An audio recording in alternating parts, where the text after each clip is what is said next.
A 37 años del 16 de diciembre de 1982.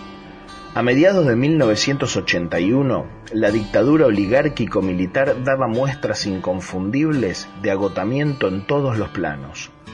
El programa anunciado el 2 de abril de 1976 por José Alfredo Martínez de Hoz había logrado avanzar en sus primeras fases de desarrollo a pesar de la resistencia de los trabajadores y el activismo clandestino de distintas expresiones de la militancia organizada, con acciones armadas, de sabotaje y de agitación. En este plano, la organización política que logró desplegar sus fuerzas hasta el final de la dictadura y bien entrada la transición democrática fueron sin dudas las agrupaciones en los frentes de masas referenciados en la organización político-militar Montoneros, hecho que determinó sin dudas que la represión fuera proporcionalmente inversa al empeño puesto por sus fuerzas en el derrocamiento del régimen dictatorial. En aquel mes de junio de 1981 nace lo que se denominó la multipartidaria, idea originalmente planteada por el dirigente radical Ricardo Balbín, aquel mismo que denunciara a las movilizaciones gremiales de mayo y junio de 1975 como la guerrilla industrial, y quedó conformada por la Unión Cívica Radical, el Partido Justicialista, la Democracia Cristiana, el Movimiento de Integración y Desarrollo y el Partido Intransigente, más la adhesión de un puñado de partidos y organizaciones políticas menores. Ya habían transcurrido los peores y más duros años de la dictadura y a pesar del cerco informativo, una palabra hasta entonces desconocida para significar un hecho masivo comenzaba a invadir la cotidianeidad de nuestros hogares: el desaparecido, que, como había dicho Videla desde esa típica cobardía blindada unos años atrás, no está, no tiene entidad, no existe, está desaparecido. Miles de presos políticos, torturados, centros clandestinos de detención ilegal, decenas de miles de exiliados, miles de militantes políticos y sindicales en la dura clandestinidad terminaban por conformar el escenario de la catástrofe provocada por nuestras clases dominantes con las Fuerzas Armadas como su brazo armado. Nadie en esa multipartidaria podía ignorar la realidad que algunos años atrás había señalado Walsh con su magistral pluma en la ya mítica carta dirigida a los militares de la Junta Militar. Todos la conocían y por ende todos, con mayor o menor intensidad, le dieron la espalda o la justificaron a cualquier costo. No salía publicado en ningún diario, no se comentaba en los programas periodísticos radiales o televisivos, pero no era secreto para nadie que los que permanecían en los círculos de la militancia política y sindical de aquellos años, que el doctor Raúl Ricardo Alfonsín apostaba a ser una especie de primer ministro de la dictadura,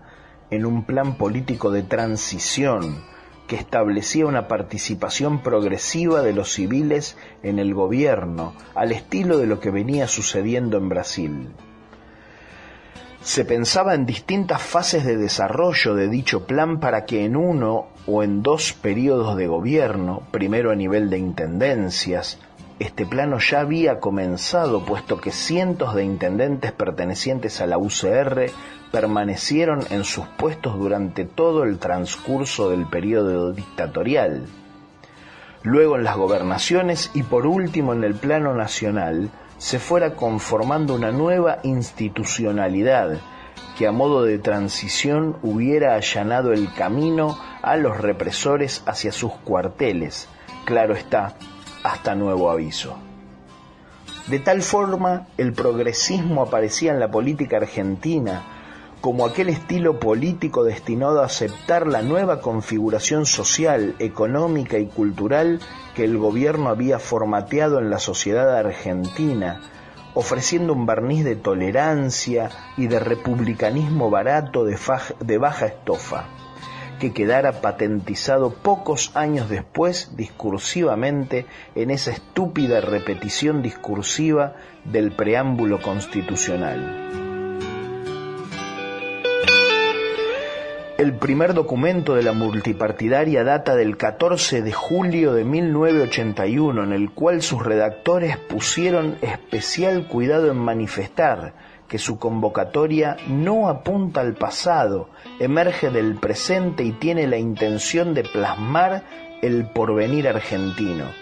para concluir afirmando que todo ello lo hacían bajo el lema del episcopado, la reconciliación nacional. Literalmente, el documento no menciona las palabras desaparecido, presos, torturados, exiliados, hambre, deuda externa, destrucción del aparato productivo, fusilamiento, asesinatos en masa. La verdad es que aquella emergente clase política comenzaba su reconstitución bajo los estandartes del olvido, el perdón y la complicidad. Fueron los trabajadores organizados primero en los 25, luego en la CGT Brasil, encabezada por Saúl Ubaldini, algunas organizaciones de derechos humanos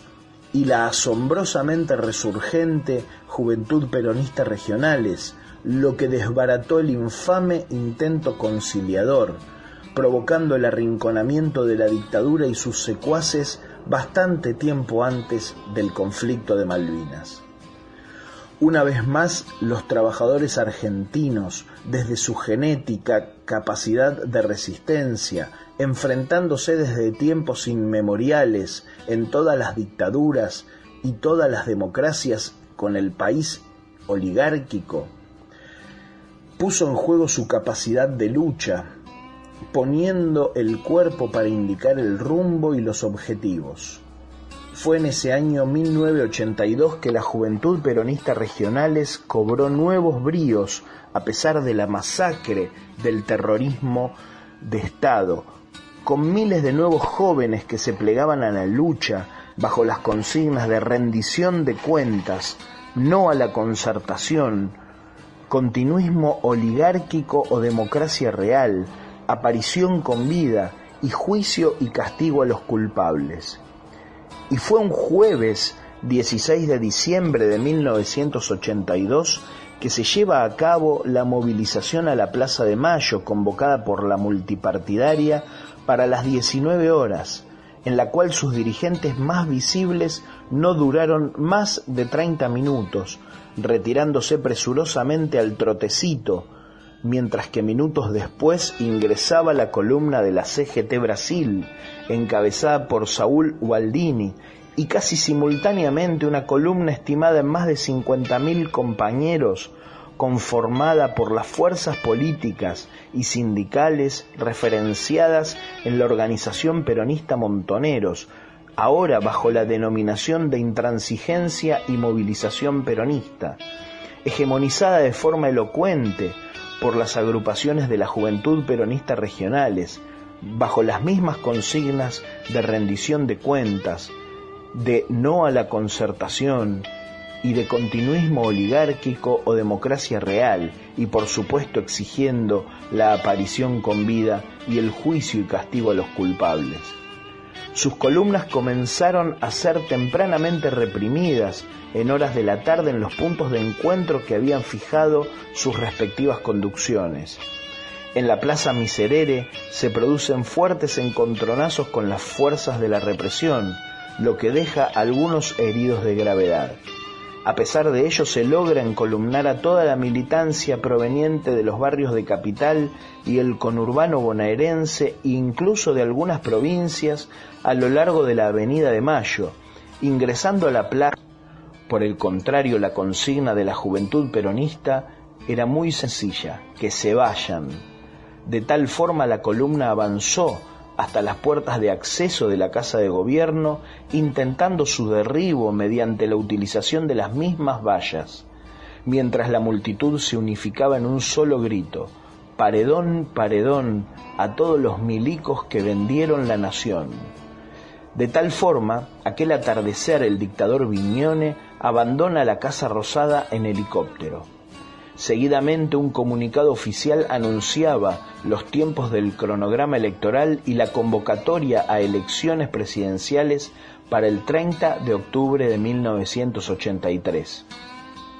También, ese día, en medio del combate callejero, un desconocido desciende de un Ford Falcon verde, se dirige selectivamente hacia un manifestante y le asesta una bala de 9 milímetros por la espalda, confundiéndolo por la vestimenta con uno de los miembros de la conducción nacional del movimiento peronista montonero. Se llamaba Dalmiro Flores, era salteño, trabajaba en la Marshall, era afiliado a la UOM y tenía apenas 28 años. El retorno a la institucionalidad electoral, esto que algunos llaman democracia, fue consecuencia de la empecinada lucha confrontativa sostenida por los trabajadores organizados, las madres y familiares y esas decenas de militantes populares, en su inmensa mayoría jóvenes peronistas revolucionarios que literalmente no dudaron en ofrendar jirones de sus vidas por la libertad y la justicia social. Fue el hostigamiento permanente en todos los planos, con los documentos, las pintadas, los volantes, los caños, el activismo en las fábricas, en las comisiones gremiales internas, en las facultades, en los colegios secundarios, en los barrios, en los asentamientos del conurbano, en las interferencias radiales y televisivas. Fueron miles de empecinados patriotas indignados por la entrega de la nación y el empobrecimiento del pueblo, lo que generó la retirada de la dictadura y el posterior juzgamiento de los represores, y no las agachadas complacientes de una clase política patética, cómplice y corrupta. Y que se sepa también que los genocidas se retiraron así como llegaron, matando y desapareciendo a los que presentaban pelea y rosqueando con esa clase política cómplice y entreguista.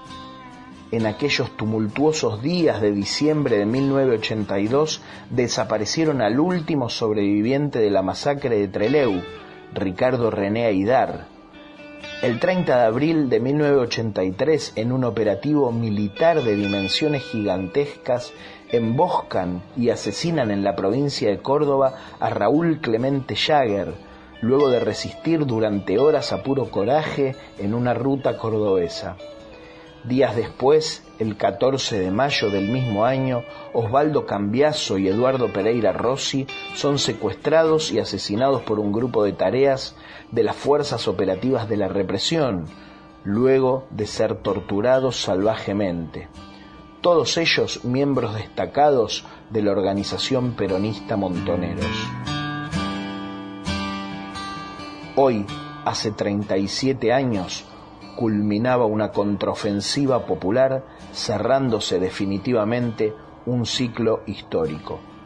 Así fue el 16 de diciembre de 1982.